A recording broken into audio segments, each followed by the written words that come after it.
Telangana budget సమావేశాలు జరిగిన తీరుపై బీజేపీ ఎమ్మెల్యే ఈటెల రాజేందర్ మండిపడ్డారు. సభలో ఎమ్మెల్యేలు స్వేచ్ఛగా మాట్లాడే పరిస్థితి లేదన్న ఆయన, మందబలం ఉందని ప్రతిపక్ష ఎమ్మెల్యేలను అవమానించడం, విమర్శలు గుప్పించడమే టార్గెట్ గా సాగాయన్నారు.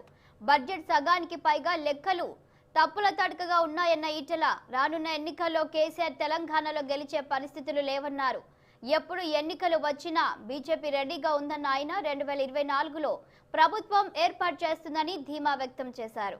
అలాగే అసెంబ్లీలో సీఎం కేసీఆర్ తన పేరు ప్రస్తావించడంపై తాను పొంగిపోనన్నారు. తన మీద జరిగిన దాడిని మర్చిపోనన్న ఈటెల రాజేందర్, టీఆర్ఎస్ పార్టీలో ఉన్నప్పుడు సైనికుడిలా పనిచేశానని, ఇప్పుడు కూడా బీజేపీలో అదే విధంగా పనిచేస్తానని వెల్లడించారు.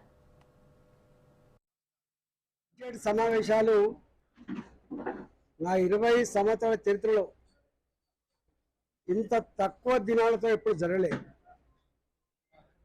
ఫిబ్రవరి 15వ తారీఖు మొదలై మార్చి 31వ తారీఖు వరకు బడ్జెట్ సమావేశాలు జరుగుతూ ఉంటాయి. ఒక్కొక్క పద్దు మీద ఒక్కొక్క రోజు అన్ని పార్టీల సభ్యులు, మంత్రుల సమాధానాలు ఉంటాయి. కానీ ఇక్కడ కేవలం 7 అంటే 7 రోజులు మాత్రమే. సమైక్య రాష్ట్రంగా ఉన్ననాడు కానీ, తెలంగాణ రాష్ట్రంలో కానీ ఇంత తక్కువ దినాలు, ఇంత తక్కువ టైంతో సభ జరిగినటువంటి సందర్భం ఇది ఒక్కటి మాత్రమే. ఇవాళ ద్రవ్య వినిమయ బిల్లు పైన స్వయంగా ముఖ్యమంత్రి గారే మాట్లాడింది. నేను స్పెసిఫిక్గా ఒక 5-6 ప్రశ్నలు నాకు ఇచ్చినట్టు తక్కువ టైంలోనే ఆర్టీసీ కార్మికులకి వాళ్ళ పిఆర్సీలు 2 బాకీ ఉన్నాయి, ఇస్తామా ఇవ్వమా?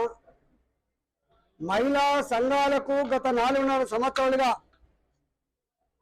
వాళ్ళకు రావాల్సిన వడ్డీ లేని రుణాలు రావట్లేదు. అవి బడ్జెట్లో ప్రొవిజన్ ఉందా లేదా? ఉద్యోగులకి జీతభత్యాలు సకాలంలో రావట్లేదు. ఇవాళ కంటింజెంట్ వర్కర్స్ కానీ, అవుట్సోర్సింగ్ ఉద్యోగులు కానీ, అది ఏ డిపార్ట్మెంట్లో పనిచేసినప్పటికి కూడా, విద్యా వాలంటీర్లు కావచ్చు, గెస్ట్ లెక్చరర్లు కావచ్చు, వాళ్ళందరికీ కూడా సకాలంలో జీతాలు రాక కొంతమంది, సకాలంలో రినివల్స్ కాక కొంతమందికి ఇబ్బంది అవుతూ ఉంది.